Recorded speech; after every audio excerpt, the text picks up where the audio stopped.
It is another Waiting for Next Year podcast, specifically the WFNY CavsCast. We're back another week talking NBA draft. Once again, like usual, we are live on Facebook, YouTube, and Twitter. And the WFNY broadcast or the WFNY podcast is always brought to you by the Evergreen Podcast Network. Josh Paloha, I'm your host as usual, and with me, like every other week and every week during the Cavs season, Seth Wanamaker. Seth, you have a busy life going on. I don't know how much you want to make public, but you have a busy life going on. I'm glad you came on here to talk Cavs and NBA draft, but how are things going? Yeah, going great. I get nice reprieve, be able to talk a little bit of NBA draft, NBA finals, got some work changes ahead. So very excited about the future, but couldn't wait to take an hour and talk NBA draft, man. We didn't think we'd be here a couple months ago. We did not think we'd be drafted in the lottery. So it's bittersweet, but now that we're here, I'm ready to dive into these kids, man. It's exciting. It is. Yeah, it's one of those things where, like, what would we be talking about right now if the Cavs made the playoffs? Obviously, they weren't going to make the NBA finals, let's be honest. But I guess the NBA draft, they still would have had 2 picks in the second round. But still, I guess it's like you said, it's fun to like dive in on these kids and just like realize that at number 14, the Cavs could get someone that can, one, either be an immediate contributor, and 2, possibly fill a hole that the Cavs badly need, whether it's backup point guard, a wing that can shoot and or shot create, a backup big. I don't know. Let's just get into it. Fresh. I can't even talk. You can tell it's been a couple weeks. But yeah, let's just get into it. I guess we'll get into me and you both made a top 10 big board of guys that will potentially be there when the Cavs drafted number 14. I guess you go first, and we'll go back and forth with our top 10 guys. Love it. Yep. And I think the one thing about drafting at 14, like all these guys are going to have something, like some flaw, right? The Cavs don't have a number 2 or number 3 pick. So it's a little different, with the core that the Cavaliers have now. Darius Garland was picked at 5, Evan Mobley picked at 3, Sexton at 8. This like tier of guys is a little different. There's going to be some great stuff. There's going to be some bad stuff. That's just what happens when you're drafting in the middle. And I call this we're in like Pacer land. This is where the Pacers draft every single year. So we're in Pacer land, and I would love to go through. So Josh and I tried to do our best to assume who might be gone. We're listening to the experts. We're looking at, the mocks, all that good stuff. So the first guy who I think may be a shot, I'm assuming he's likely going to be gone, but this is kind of the start of it, is AJ Griffin from Duke, the freshman, 6'6". From everything you watch and read, he did have some disappearance acts over this year. He had some knee injury, but he's the wing. Like, he's the prototypical guy you want on the floor. 6'6", can absolutely shoot it. So I don't think he's going to be there, but that's kind of where my bar starts. AJ Griffin would be my first guy I would love the Cavaliers to get, and I think there's a slight chance he could be there based off of some of the knee and ankle injuries he had over this year. That is also my number 1 guy. There's 2 things. One, early on, he was an easy top 10 pick in almost every mock draft, but it's the injuries that Seth talked about, and he supposedly has been a little bit out of shape. I don't really know how true that is. I don't know if they're false, if they're just rumors, what. But hey, if being out of shape caused him to fall to the Cavs at 14, I am all for that. Like Seth said, AJ Griffin, the prototypical wing that the Cavs badly need. He's not the greatest shot creator, but he is a shot maker. He shot 45% from 3 at Duke. He is well above everyone else on my big board right now. And before we go any further, I just want to make note. I know Seth said this as well. The guys that we're basically expecting to go top 10 or somewhere around there are Jabari Smith Jr., Chet Holmgren, Paulo Banchero, Jaden Ivey, Keegan Murray, Shaden Sharp, Dyson Daniels, Ben Mathurin. So those are the top 8. After that, I mean, I know a lot of draft people have said this too. After the top 8, who the heck knows what's going to happen? I mean, there's could be a guy that can go 9, or he can fall the freaking 18 or 19. That's why I think the Cavs are, honestly, we can discuss this more after we do our big boards. The Cavs are in a really good spot just because there's so many guys that can go from 9 to 20, and the Cavs are right in the middle of that at 14.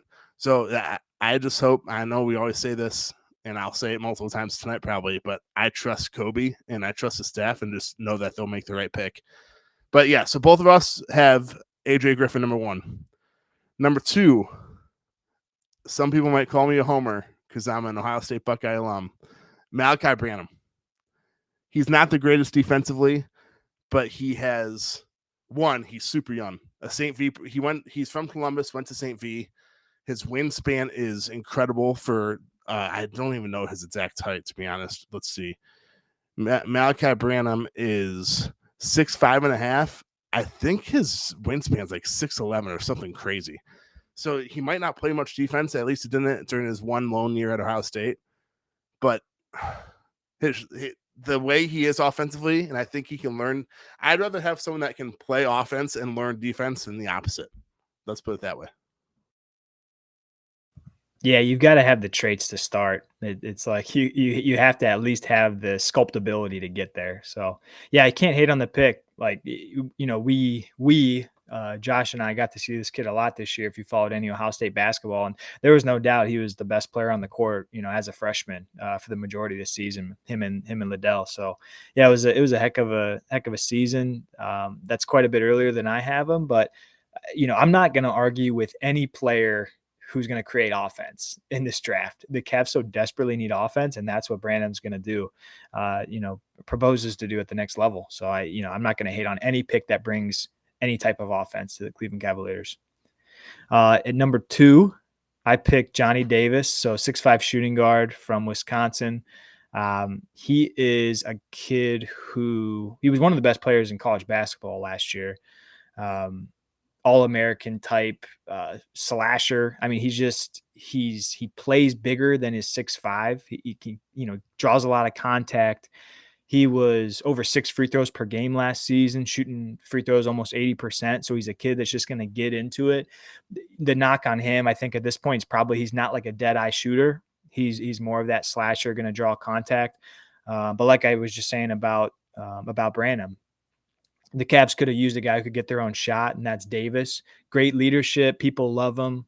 He's very highly respected. Anything you read about him, ultimate competitor. Guys love him. And yeah, I think he was very clearly a top 5 or 10 player in all of college basketball last year. So 6'5" shooting guard. Cavs have a couple of those. We don't know who's going to be with the team next year to start. 6'5" shooting guard that's a good slasher and can't shoot.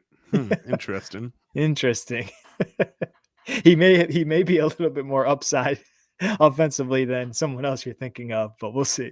So that is my pick, number 2, Johnny Davis. Kind of sounds like a football guy. He goes to Wisconsin. Johnny Davis kind of sounds like a fullback. Maybe that's why I'm into it too. Wait, Johnny Davis, he sounds like a really good running back. Yeah, he does. Yep. The 2,000-yard Wisconsin running back. Yeah, Johnny Davis. Perfect. All right, now since I went first with my second bet, you go first with your third guy. Perfect. So third guy, this guy's all over the place. I personally am a big fan because of where the Cavs are at. I think Cavs are very fortunate to have a lottery pick. I know the difference between a lottery is only one pick, 14 to 15.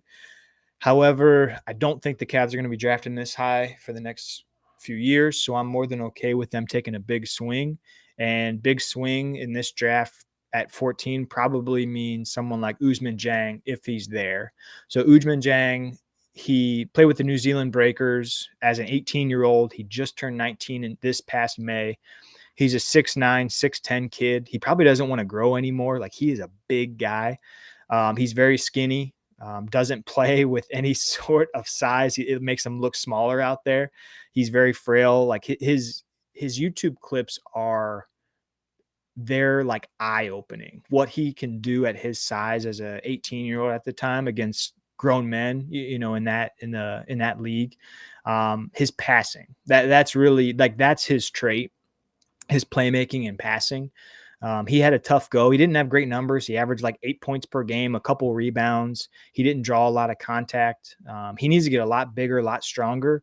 But if you think about a kid who might be one of the best players out of the class in 3 to 5 years, I think what some of the NBA experts are talking about is this kid who again, is on the wing, elite passing trait already. Now, if he can grow, get stronger, develop a consistent shot, could very easily be one of the best players in the draft. And I love big playmakers, man. 6'9", 6'10". Give me that forward who can create, kind of out on the wing.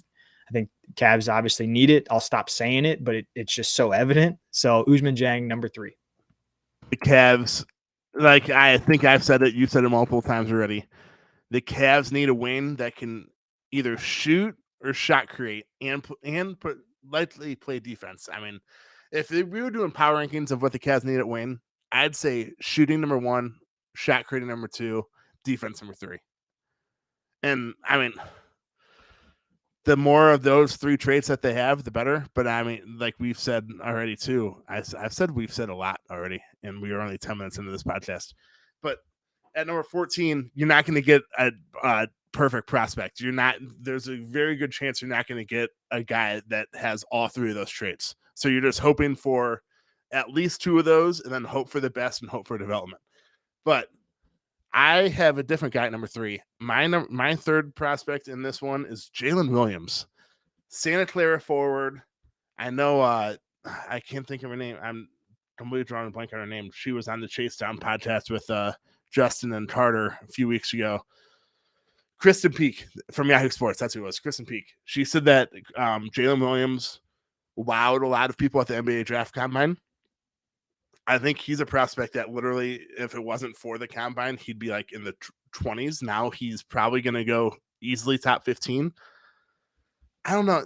Santa Clara, you can say it's a small school, but there's just something about a guy. I mean, even you said a shot creator. He's 6'5", 3/4 inches, 21-year-old, will be close to he's 21.2 years old. He'll be close, like 21 and a half by the time the season goes. I don't know. I don't know. Like we've both said, I don't know much about these prospects other than watching a few highlights.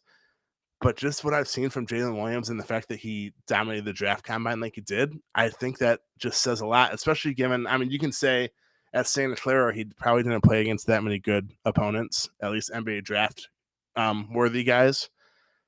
But there's just something about Jalen Williams that just like, I want that guy. I don't know. I guess like, I don't know what it is about him, but I would be perfectly fine with them taking a guy like Jalen Williams who can get 18 points a night and he's shot around 3 threes throughout his 3 years, three threes per game throughout his 3 years at Santa Clara, and his 3-point percentage went up from 35 to 39.6. So he's basically a 40% 3 shooter. He can shot create. He has the length. That's it. That's it for me. But Jalen Williams, my third prospect there. It's a great segue because my number 4 pick, Jalen Williams. So I won't beat a dead horse. 7'2" wingspan. That's just outrageous for a that guy is who's incredible, 6'6". by the way, for being 6'5". Yeah, exactly. Holy.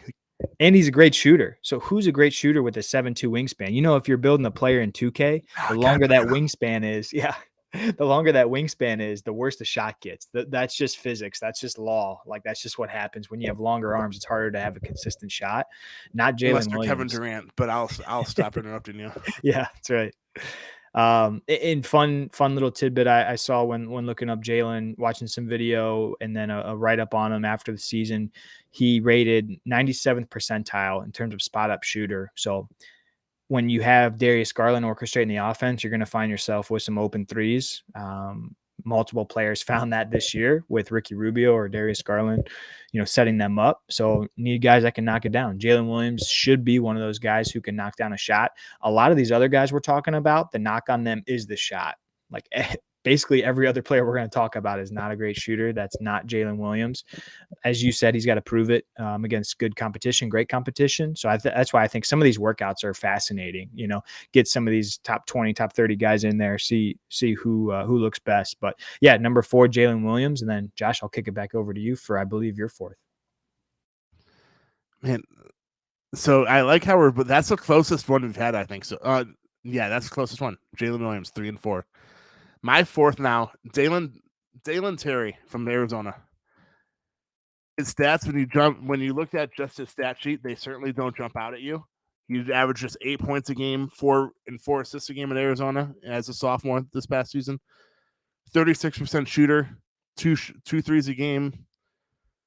But he's another one like Jalen Williams. He has jumped up draft boards in the last couple months. Like I said, his stats aren't going to like jump out at you like, wow, you're really taking a guy at 14 that couldn't even average 10 points a game in college. But if he's jumping up draft boards and getting like much more talk and hype from actual guys that study the draft and are draft experts that do this as a full-time job, count me in. I don't care. I mean, I can watch an hour of tape on him. These experts have done a lot more than that.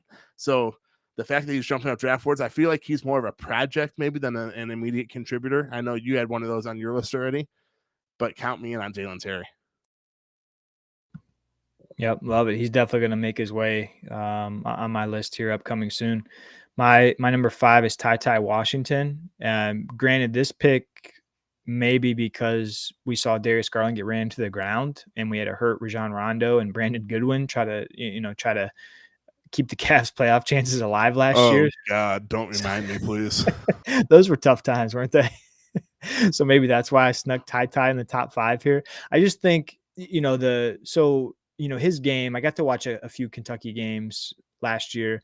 He's not like the hyper athletic guy. He's pretty, he plays within his shoes, as like a lame old coach would say, plays within his shoes. He's not crazy athleticism. He's not jumping out of the gym, but he just like does the right stuff. And for a backup point guard, if you're drafting Ty Washington, he's obviously going to be a backup to Darius Garland for the next 4 or 5 years. That's what you want, is just someone steady. So based off of the backup point guard woes that the Cavs had last year, I think they could use a guy who's steady, but a young guy, like, the Rondo and even the Rubio to a degree. He's getting older.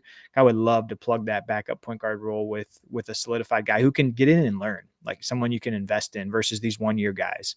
I understand that's where they're at. They're going to have a lot of money invested in the point guard position once Darius signs his extension. So that's probably the way they're going to go, is like on the cheap. But I would just love to see a young guy get to learn from Darius. Darius is going to be going into his 4th year, so he's getting in that veteran status. So I would love to see a nice, solid backup point guard, 6'3", 6'8" wingspan. There's definitely some stuff to like, even though he's not a freak athlete.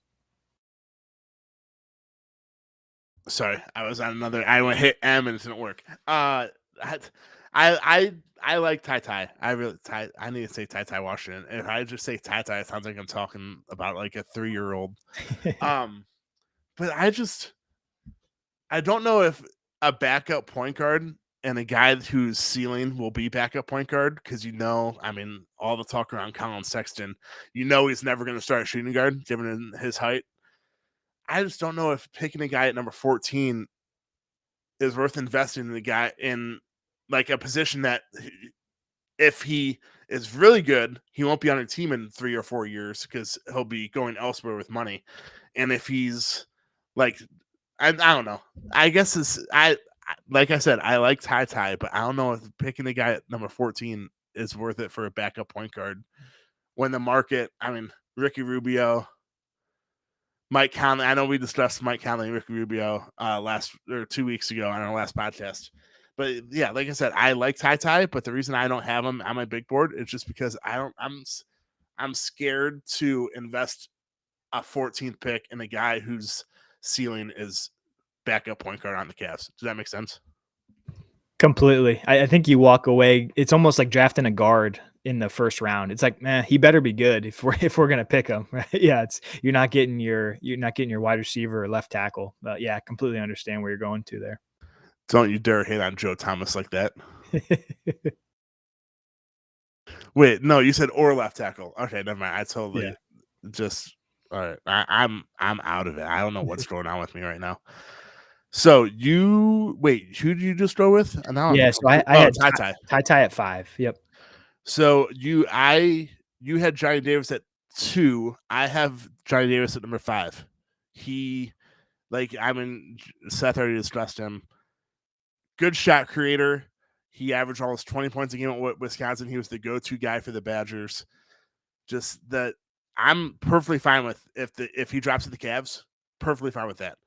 I know he was like a conscientious top 10 pick. Now, as the draft gets closer, it seems like he's dropping a little bit. I don't really know why. He doesn't. The thing that scares me the most, I mean, he has the length, he has the scoring ability, he has the shot creating ability. The thing that scares me, like a lot of these prospects, that 3-point shot or lack thereof. The Cavs need another win that can't shoot the 3-ball? I don't know. I don't know. That's so I'm like I said, he's number 5, so I'm perfectly fine with drafting him. But the thing that scares me the most with Ryan Davis, which is why he drafted number 5 for me, is his 3-point shot. Yeah, when you look at that Cavs roster, I mean, you've got Dylan Windler, Dean Wade, Lamar Stevens, Isaac Okoro. Those are 4 guys who are not lockdown, drop-in shooters. So I can't disagree with you one bit. It'll be interesting to see if his athleticism, makes up for some of that, or maybe it won't. It'll be interesting. 6, I'll go kind of speed here. You already talked about him, Branham. I had, like I already said, 3-level score, not the most explosive athlete. Probably isn't going to help you on defense, at least early on, but Cavs need scoring. So Branham would be 6. And then Josh, I'll kick it over to you. And I apologize if I slandered your Buckeye there. I know you're an alum. So. No, you're good. I laughed because Jeff Namina, who is Sportsnom, who used to be on Twitter, who's not on Twitter anymore, just texted me and said, I logged in just to hear your OSU homerism. Gosh dang it. You got it early. You got it early. Yeah. And then he said, and my guy, Dalen Terry. So he's also a Dalen Terry fan. So I'm all for that. Nam might not know much, but he knows a lot about basketball. Yes, Nam, I hope you're listening, and I hope I get a text about that because I always have to hit on you no matter what.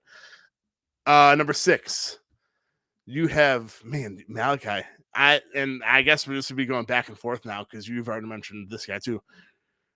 Usman Jane, right? Is that how you pronounce it? I struggle with that name. Yeah, Usman Jang. Yep. Okay.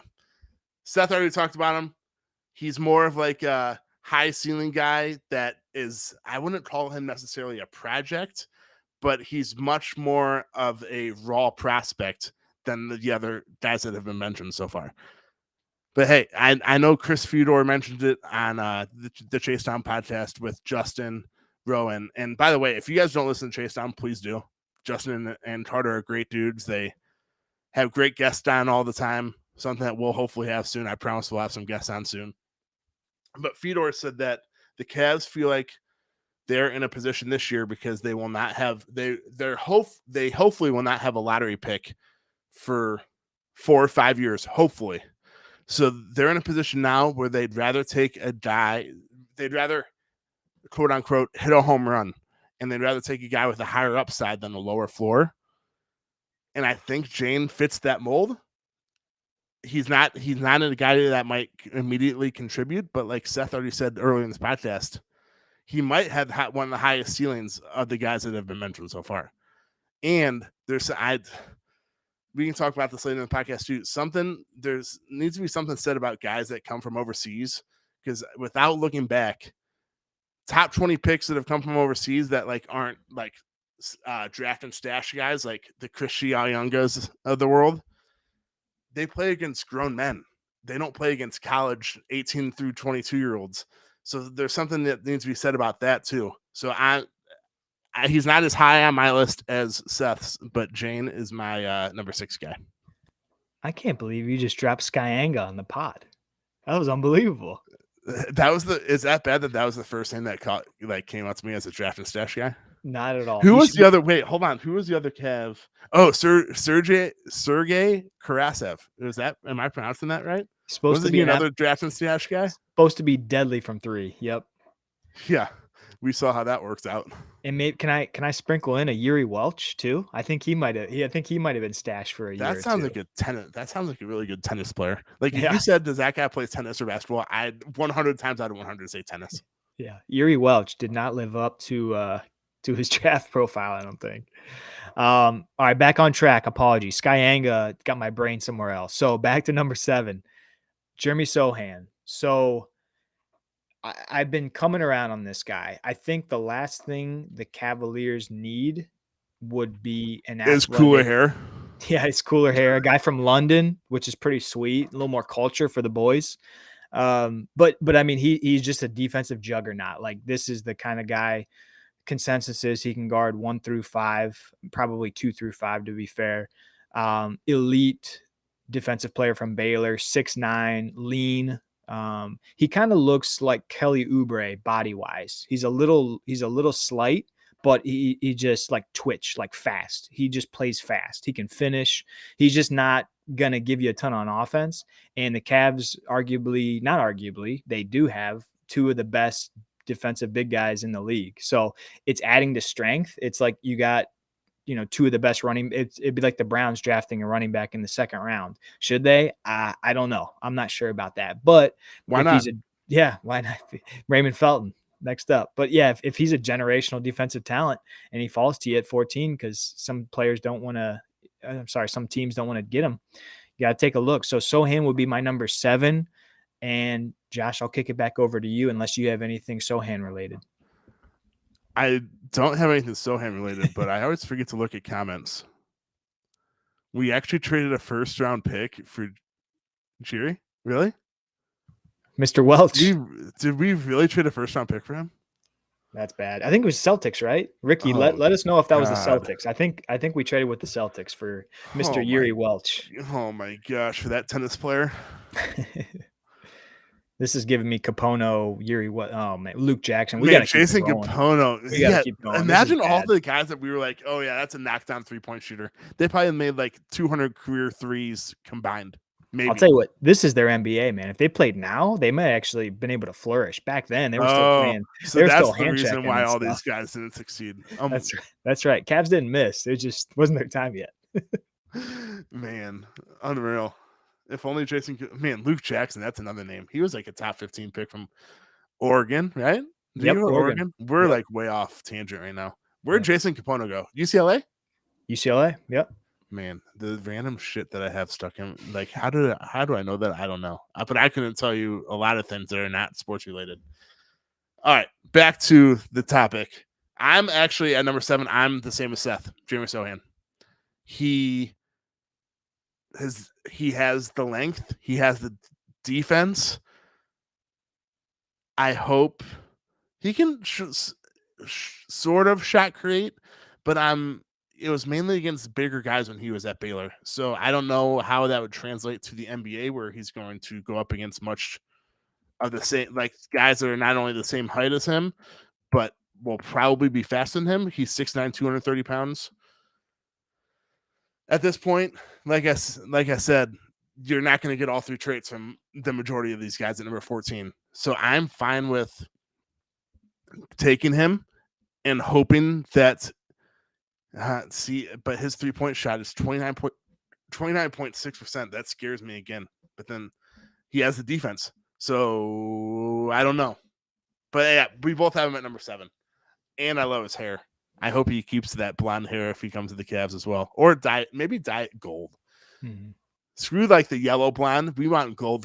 Isn't the new logo like metallic gold? But yeah, we both have Jeremy Sohan, number 7. And I guess I'll go for Seth's been going first, so I'll switch it up. Number 8, Terry Easton, UCLA. He seems like, I don't know. I honestly don't know why I only have him at number 8. Now that I think about it, I feel like he should be higher than Sohan. But Easton averaged 17 points a game, 36% from 3, 6.6 rebounds, 1 assist. He's 6'8", 215 pounds. He is a guy that can't really go left. Let's be honest. If you watch his highlights, he always goes right. So that would obviously be something that NBA opposing teams in the NBA take advantage of. But he's that guy that can create, shoot, and he's a 6'8" forward. I mean, count me in. Yeah, Easton, he started at Cincinnati, right? I think UC freshman year, and then he transferred to LSU, and he had a much better year. So he had like a funky year, freshman year at Cincinnati, went to LSU and had a nice rebound year. So yeah, don't hate the pick. I know they're very different. Like, I think Easton has a little bit more polish than Sohan does, but they're both those like 6'8", 6'9" defensive minded guys first. So yeah, it's not a bad pick at all. He's definitely coming up. Number 8 for me, Josh, and I think this might be the pick that's you do it and you feel okay, this guy's immediately going to be top 7, top 8 rotation player, but you're not going to get wowed by it. And that's the senior from Kansas, 6'6", Ochi Abaji, 6'6", senior, which is just crazy to say. That's crazy. Like, it's crazy. I'll let you continue. It's because he is my next guy as well. It's crazy that like being a senior, like he went to school for 4 years, he graduated. That's like a huge knock on a guy. I mean, I completely understand. It's and literally, I guess baseball, it's the only sport that's not at age isn't really a knock just because of minor leagues. But in the NFL and NBA, age is a knock on a guy. It's crazy to me. Yeah, I think his success in the league is going to be so dependent on where he goes. If he's in an offense that has a lot of playmaking around him and he can stand in the corner and shoot threes, he's probably going to be in pretty good shape. If he's being asked to do any type of creation by himself, it's probably not going to be where he's going to flourish. So he needs to be the guy that's out on the 3-point arc.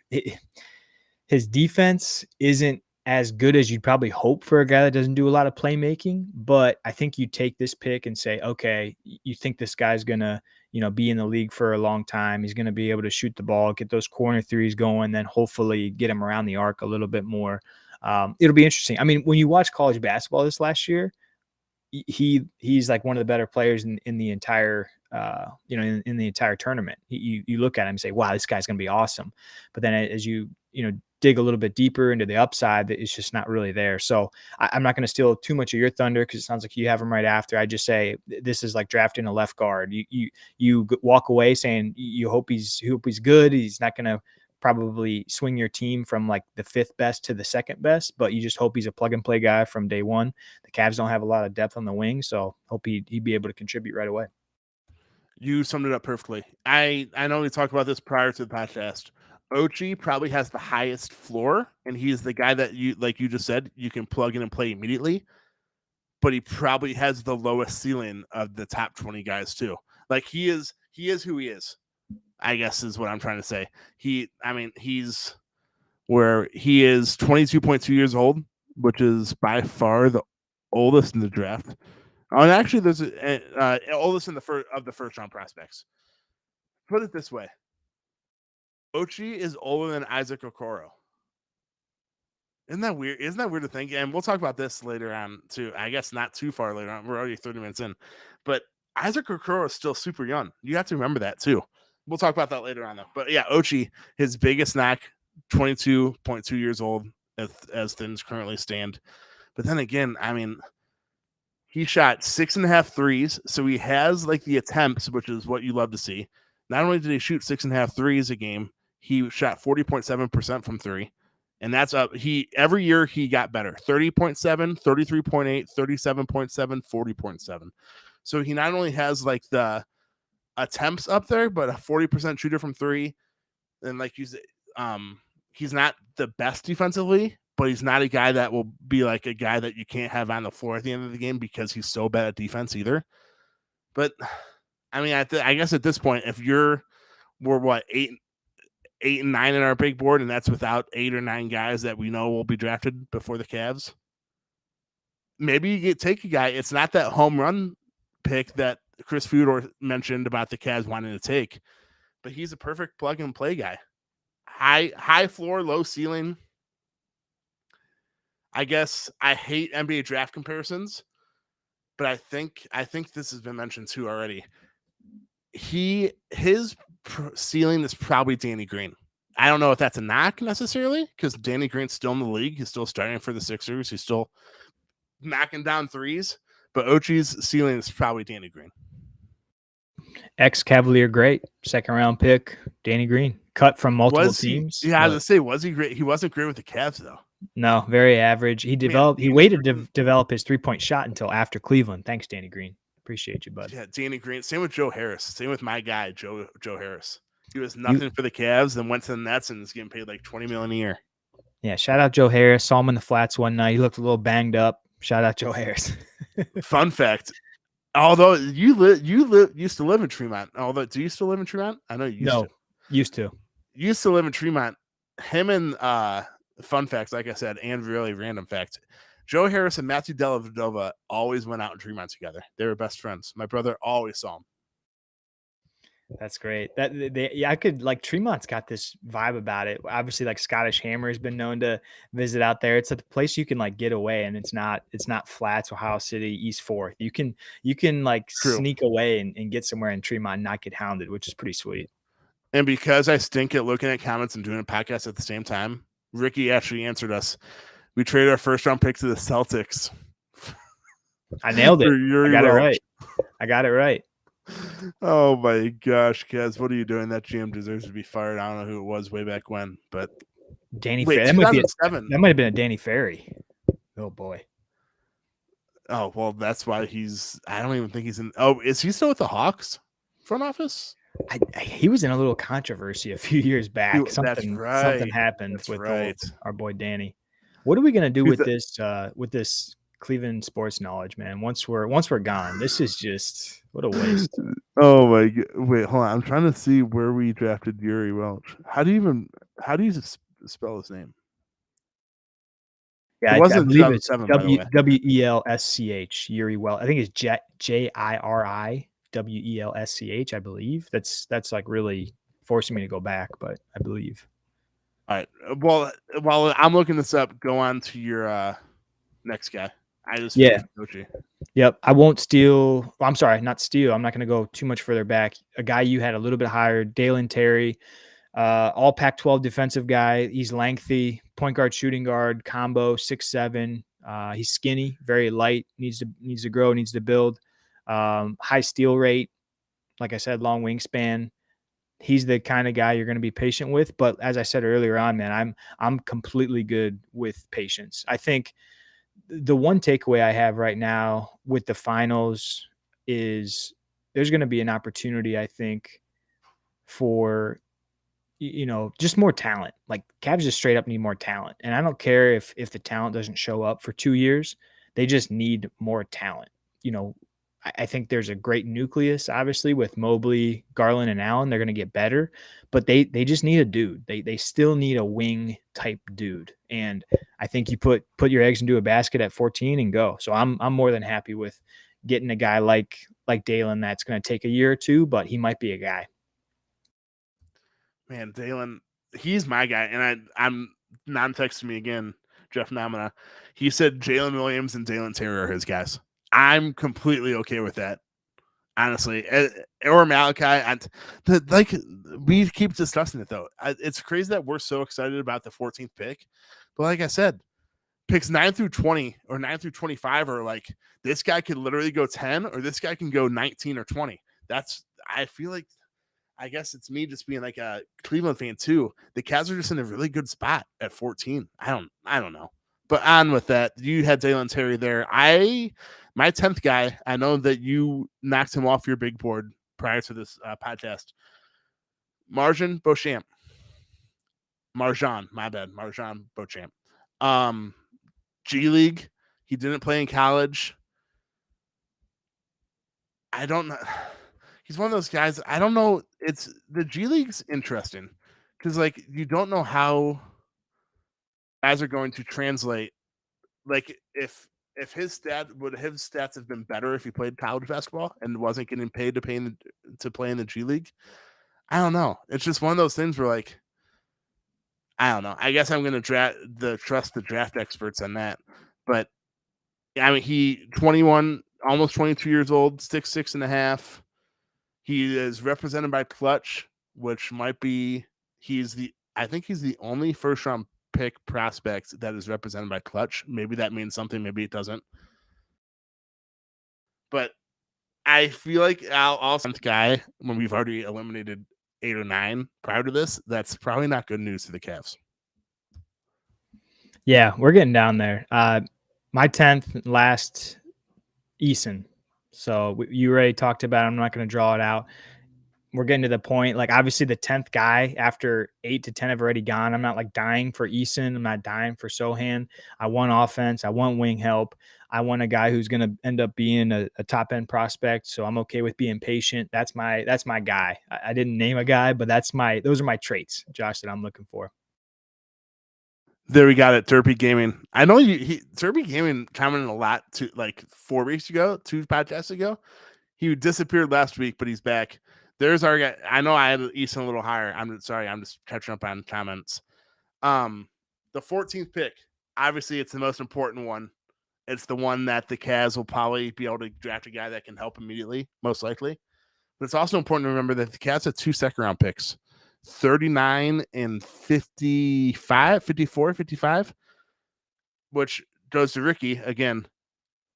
Will we use both picks, or will we use them to package together and move up into the second round? I feel like they would use number 39 if they trade the second one, unless, I mean, it's not too rare that you see, maybe it is, maybe it does happen more often than you think, that you package 2 second round picks together to move up and draft in the second round. Am I right in that? Yeah, it's much more frequent in the NFL, I think. Like I don't see a lot of consolidation trades in the NBA like 52 and 42 to 38. That's such an NFL thing, where you get the trade value. NBA doesn't seem like it does it as much, at least not that I've noticed.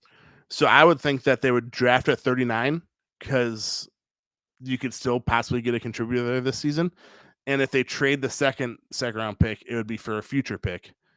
But 3 rookies on a team that's already this young. I mean, we know that the Cavs are like this 5th or 6th youngest team in the NBA, I think, and that's including Kevin Love and Ed Davis on the roster. So do we need 3 more young guys? I don't know. There comes a point where like it's good to be young, but then you have too many youngsters, if that makes sense.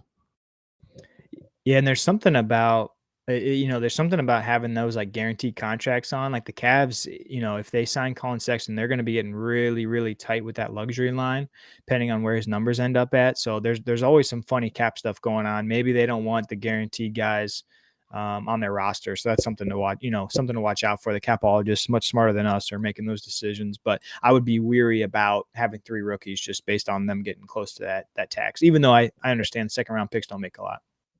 Yeah, 2 things. One, Fedor also mentioned that on the chase down. The Cavs do not want to go into the tax. Yes, Dan Gilbert is the second richest owner in American sports. It's not about that. It's the fact that if you go into the tax now, it starts the timer, and they go into the repeater tax. And then like 3 years down the line, when you're a legitimate championship contender, hopefully, you're not only in the repeater tax, you're like every million that you bring in, you're paying $3 million in tax. So I think it's one of those things where the Cavs, they're fine with going into the tax, but they don't want to go into the tax because of the repeater tax, which they want to start that clock later, if that makes sense. Does that make sense? Yep, 100%. And the penalty just gets worse and worse the longer you're in it. Like Golden State, I think their luxury tax is more than their actual like base salary because they've been in it so long. So they're paying out the wazoo. So yeah, that's what happens when you pay Draymond Green what you do. Yep. And Ricky, I just had to go check my Danny Ferry reference. 07, Danny Ferry was the Cavaliers GM at the time of the Uri Welch trade in the first. So that I got to fact check that Jim Paxton was not our GM. I don't believe, according to Wikipedia. So as I said, everything's right on Wikipedia. Yeah, Boom. that's right. Answer. As I said, though, this Cleveland sports knowledge, where does it go? Why don't I know more things? Hey, fun fact, though, because I looked up. Sorry, I didn't. For some reason, you stopped talking, but that was weird because I went to the reference page and you stopped talking, but then I came back and your mouth was still moving. So maybe it's my headphones or something. Sorry for interrupting you. But fun fact, because I went to the 2002 NBA draft when Uri Welch was drafted. Who was the number 1 pick in the 2002 NBA draft? I will give you a hint. It was the Houston Rockets. 02? Yeah. Yao Ming? No way. Did you cheat? No. Damn, dude, it was Yao. There we go, baby. I was thinking Steve Francis, but I'm like, no, Francis was drafted earlier than that.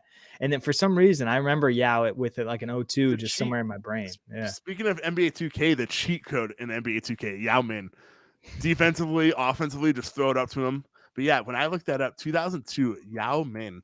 I mean, there's the Cavs drafted in 2002 at number 6, DeJuan Wagner. That turned into a dud. You know, his son. Talk about feeling old, by the way. DeJuan Wagner Jr. is the number 1 prospect in high school basketball this year. Isn't that crazy? No, wait. It might not be this year. Maybe it's I think he's in Brownie James's class, and maybe it's next year. But like, I was like, holy cow! I remember his dad. I'm only 31, but I'm like to the age now where like I remember the dads playing of the kids that are now high school prospects. It's super weird. Yeah, you get Kenyon Martin, Scottie Pippen, Jr. Yeah. I mean, DeJuan Wagner had some of the most iconic like high school stories you ever heard. Like this, he was dropping 100 points in high school. Like he was the like a phenom. So yeah, it's bizarre, man. Carlos Boozer now has 2 kids that I think are sophomores or juniors that are killing it in high school basketball too. Oh, and boy. Carlos Boozer doesn't seem that old. No, he's maybe a little old when he did the spray paint with his bald head thing. But other than that, you just hoping his kids don't have to do that. Yeah. Well, speaking of the draft, I was hoping to run down the number 14 pick and give a little history on 14 pick real quick. So yes. just every draft is different, so take this with a grain of salt. But I think it's just interesting to look back and say, hey, what have the number 14 picks been, within the last decade? See what type of player teams have gotten with the number 14 pick, and just like the rest of the NBA draft, it's all over the board. But I think the good news, if you're a Cavaliers fan, there's some talent here. There's some very talented guys that you look back and say, wow, they're, some of these guys do drop, and just takes, the right environment for them to flourish. So I'm going to go back and give the last 10 players drafted at number 14, very recognizable names throughout. 2011, Marcus Morris Sr. 2012, John Henson, ex-Cavalier great, shot blocker, John Henson. Great. I love how you included great in that. Yeah. If you're not watching on YouTube, I did the air quotes, so just remember that. 2013, Shabazz Muhammad. 2014, TJ Warren, who could be a fit for the Cavaliers this offseason with free agency. TJ Warren. TJ Warren's, we can talk about this after the draft, but he's an interesting one because he hasn't played in 2 years. Yep. Yeah, showed some amazing flashes in the bubble, some great scoring ability, but he no doubt he's going through it on the injury front. 2015 campaign, 2016 Denzel Valentine, another ex-Cavalier. 2017 Bam Adebayo, arguably one of the best defenders in the entire league. Oh my gosh, I need a Bam. We need a Bam. We need a Bam at 14. 2018, Michael Porter Jr. I think we all remember him sliding. He was in the green room looking around. Everyone was wondering when he's going to go. He just signed a near max extension with the Nuggets. So MPJ number 14 in 2018, obviously to the Nuggets. 2019, Romeo Langford went to the Celtics. 2020, Aaron Naismith went to the Celtics. We saw a little bit of Aaron Naismith in the finals a couple of games ago. We'll see if he plays in a half hour here for Game 6 tip. And then just last year, a kid who showed some promise, Moses Moody, to the Warriors at 14. So there's some hits in there, right? I mean, when you think about TJ Warren, Bam, Michael Porter Jr., 3 of those guys are standout. There's another couple that are kind of average, and then the other, handful are bad, or you'd expect a little bit more. So it's all over the board. A few things from that. So Michael Porter Jr.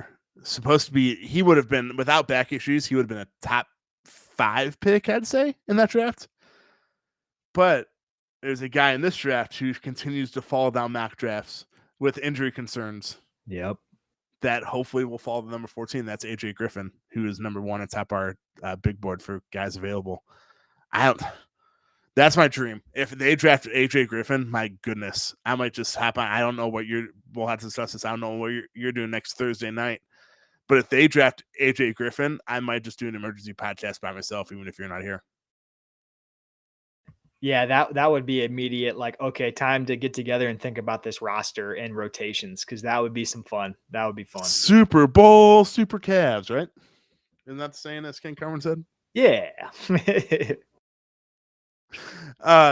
And then it's crazy that the Celtics have used 2 number 14 picks in the last 3 years on Romeo Langford and Naismith, who Langford I don't even think is with the team anymore. He might be, but if he is, he's 14th or 15th guy on the roster. And Naismith, who isn't a big contributor. I would love to look back I'm not going to do it now, and see who was like picks 15 through 20. If they could have helped, I mean, the Celtics are in the finals, and they basically, I'll admit it, they probably wasted their number 14 picks in 19 and 20 and 21, 19, 20, whatever it was. 19, 20. Yeah, neither guy is giving them any sort of minutes. I mean, Naismith is a guy who they might bring off the bench in garbage time, but yeah, I mean, a championship level team, neither of those players have played, and Langford's on the Spurs now. So yeah, no contribution there. That's obviously. crazy. That's crazy to me. I'm right now, I'm jealous of Boston just because one, they're in the finals, two, they had Jason Tatum, and I don't want to say I'm jealous of Boston though. I hate Boston fans. I don't want to ever say I'm jealous of Boston, but they have a really good team. Yeah, thanks for breaking that down. I hope we get a guy closer to Bam Adebayo. I guess that the closest thing to him would be Mark Williams, who neither of us included on our big board. Center from Duke, who he's not only a center, but he had some incredible measurements. He had like I don't know, his wingspan was something crazy. I forget the exact number. That's another thing though. Mark, the Cavs badly need a backup center. I know that you had Ty Washington, backup point guard, on your list. Would you be okay with the Cavs taking Mark Williams if he drops to 14? Yeah, man, it's tough. Man, I don't know. Basically says that Kevin Love is no longer with the Cavs. Yeah. Yep. And I have no like rationale behind this, but for some reason I'm more okay with a backup point guard at 14 than I am a backup center. That probably doesn't make any sense, and I don't know why, but that's just kind of where I'm at. But like that being said, not having a good backup center really cost the Cavs last year too. I mean, they were, they didn't have, they played, I'm sorry, who the name's escaping me, the 33-year-old from UNC. They got got some spot minutes. He could rebound well, but he was basically Ed Davis. I apologize. Yeah, we gave Ed Davis meaningful minutes last year, and to answer your question, yes, if they think he's good enough to forgo a wing opportunity, then sure, let's roll. Yeah, I know he was Duke starting center. His measurements were incredible. It's just one of those things, just like backup point guard. I don't know if you want to invest your 14th pick in a guy who's ceiling. I guess not ceiling, because Jared Allen has 4 years left on his 5-year deal, but basically he's going to be his ceiling during his rookie contract is backup center. I don't know if you want to invest a 14th pick in that. Yeah, he's not going to supplant the all-star center that the Cavs have in Jared Allen. And Allen's a pretty durable guy. He had that weird, finger issue, but it's not like he's constantly sitting out 25, 30 games a season. So yeah, that one would sting to me, to be honest. It would hurt a lot, but like we said at the beginning, you trust in Cavs brass. They've got the engine going over there. So I'll be honest. I'm going to talk myself into whatever the heck they do just to keep it real. So I'll get there. True that. I'll get there. I'm hashtagging Kobe I trust.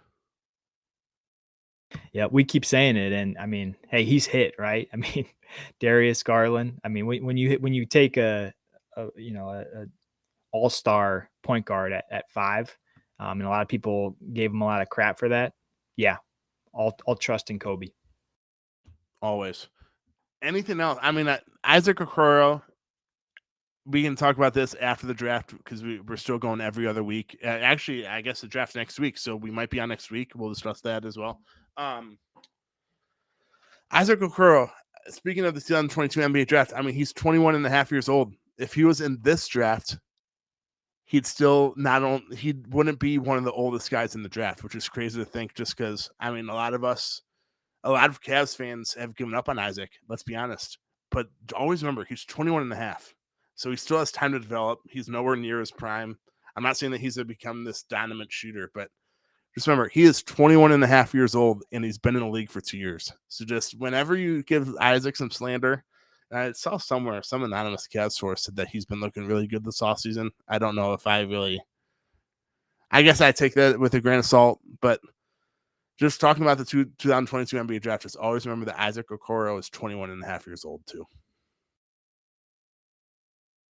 It's hard to believe because we've seen 2 full years with him. It feels like he's been in Cleveland for like 3 or 4 years already. But yeah, it does. He's My young, first man. thought when someone said he's 21 and a half, I was like, wait, he's been with the Cavs for like 3 or 4 years. How's he only 21? It's Yeah. crazy that he's only been with the Cavs for 2 years. Yeah. And he was highly thought of. I mean, he obviously the Cavs picked him extremely high in the draft, but some folks had him like top 2, top 3. Like some of the draft experts loved him. And to your point, you don't want to give up on him too early. I think this year's a big year for him. It's a huge year for him, to be candid. Um, but even if he doesn't, overwhelm you this year, like, yeah, let's be patient. I mean, physically he's got it, and now he's just got to work on the volume. Like even percentage wise, he went way up this year. Free throw, 3-point percentages were way up. He's just got to get that volume going. We saw what happened in the Hawks game. No one wanted to guard him. Just get that volume up, Ocurro, and let's get it going. Yes. I mean, imagine if Ocurro turns into like 70% of the prospect we want to be, which is knock down corner threes, still be good defensively, and become much more of a slasher. Man, that could be an even bigger contributor to the Cavs next season than whoever they pick at 14, honestly. That's what's so exciting about this team. 'Cause I know we focused the first 45, 50 minutes on the draft, but man, the internal, what Kobe always likes to say, the internal growth. I mean, it's kind of a buzzword. Like if I'm a shit team, like I don't know, the Magic, I might say that a lot and like roll my eyes. But with this Cavs team, it's real. I mean, Evan Mobley, internal growth year 2, big deal.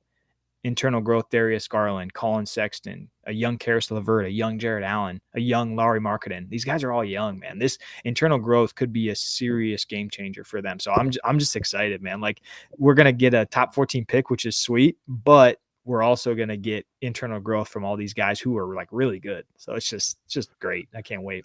Not only internal growth and another offseason to play together and get stronger and improve, but internal health. I mean, imagine this team. I remember when we first started doing this podcast, the Cavs were projected to be a number 1 seed in the East, and that was when they were healthy. I mean, they still won I forget how many games, 47, 48, 49, something like that, right? They win like 47 games? Yeah. Imagine if they were healthy, though. You can say they weren't going to go far in the playoffs, but just, man, if they can just stay healthy, I think that's the biggest. I mean, we have plenty of offseason to talk about this. The biggest factor next season, stay healthy. Imagine this team with no additions, which we know that won't happen. There will be the additions to this team. Imagine this team if they just stay healthy, honestly. Darius Garland has a healthy back. Jared Allen doesn't break his finger. Literally every player, key contributor on the roster, I can go down the list and say why he missed part of last season. Yep, continuity. Hopefully the Cavs are getting to a point where they're getting into that continuity phase now where going to have the young guys playing together, roster is a little bit more defined, a little bit more set. And yeah, just I mean, hopefully they paid for it this year. Law of averages, if that Cavs were obviously way over the median point in terms of injuries lost, key guys to injuries lost. Next year needs to be a light year, and let's roll the ball out and go, man. I can't believe we're here. I can't believe we're a week away from the draft. 1 week.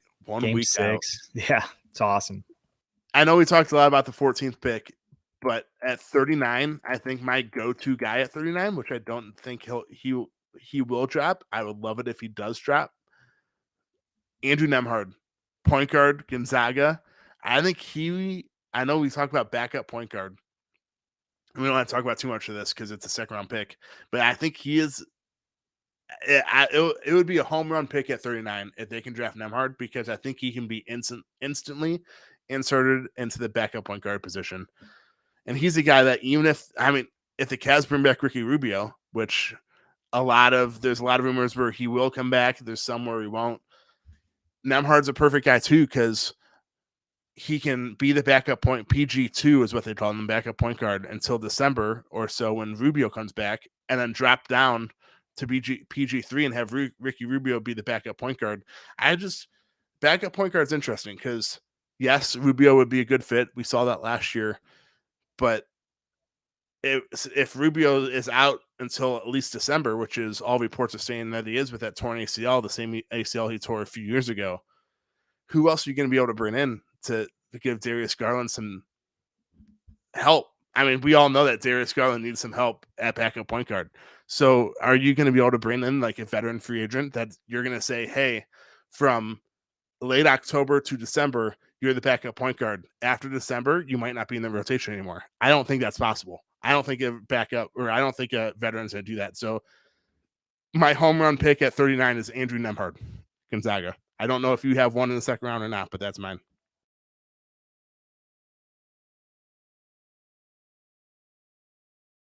And Seth is currently. Oh, I'm frozen. I was frozen. You're frozen. That was weird because for me, you were still moving. I was like, I wonder what he's doing. Sorry about that. Frozen. Yeah. The only question I have. So, Nembhard, Cavaliers, RJ Nembhard. I wonder if they're like cousins or something, or are they brothers? And I'm just completely lost in the soup. Because RJ Nembhard was he was on a few contracts with the Cavs as of late, and I'm wondering if Andrew is related. I never put 2 and 2 together. I honestly don't know if they're related or not. I'll have to look that up after the fact. You know what? No, I think what I'm interested in the second round picks is going to be do they do something with them? That's what I'm kind of curious about, because as you said earlier, they're so young. So could very much see both. If you know, the one second round pick is obviously in the 30s, the other one the very tail end. Wouldn't be surprised at all if one or if not two of those second round deals are dealt for future picks. So no, I'm interested. I don't have a guy. I've kind of focused on top 20, 15, top 20. I'll be all ears for what happens next. And now I got to go figure out if RJ and Andrew are related. So that's my homework right now. I never put 2 and 2 together until you said that, by the way. And by the way, we've reached the hour mark. I feel like no matter how little or how much we have to talk, we always reach an hour no matter what. How is that possible? It's like a therapy session. I don't know. It's like I'm going on the couch and getting comfortable. Every other week we're going long. Oh man. All right. So draft is a little less than a week away. It's 8:45 on this Thursday night. Draft is next week. Thursday. It's all Thursday night. It's not like the NFL draft where it's a 3-day affair. Cavs have 3 picks right now. 14 is obviously the most important, most crucial. It'll be interesting to see what Kobe and company do with at 14. Hopefully some guys drop that we don't expect to drop. If not, there's still going to be plenty of talent there at 14. Let's be honest. We just talked over an hour about it. As always, I trust in Kobe, and I know Seth does too. But Seth, any final thoughts before we get going here? I got 2 words. Final thoughts. Usman, Jang. When you said that, I was trying to think of the 2 words. I was like, interesting. That'd be the home run guy that, I don't know. It'll just, like I said, picks 9 through 20 are so like anything can happen, which is why Thursday nights can be super exciting, because outside of the top 8, you kind of know these guys are going to go top 8. Number 9 prospect can go number 18. Number 18 prospect can go number 9. That's what's going to make it so exciting, honestly. But for those of you that joined us live, we appreciate it. Ricky and why can't I think of gaming? Derpy Gaming, Ricky and Derpy Gaming, who commented on YouTube a lot. We appreciate you. We will always feature your comments. We'll try to answer as many as we can. We'll talk about Yao Ming and the 2002 NBA draft and Yuri Welch. Whatever the cameras want, honestly. But for those of you that joined us live, we appreciate it. For those of you that are listening to our podcast on Apple, Spotify, wherever you listen to your podcast, we appreciate you as well. Seth and I will likely be back here either maybe Thursday night. Seth, how are you feeling Thursday night? That'd be a late one though. Yeah, maybe we'll be chatting Discord, and we'll see. Yeah, so next week is to be determined, but at the very least, we'll be on here eventually to talk NBA draft. I promise. Talk about the guys that Cavs picked. Maybe talk about the guys that Cavs traded for. Who the heck knows? Until then, and as always, go Cavs. Go Cavs.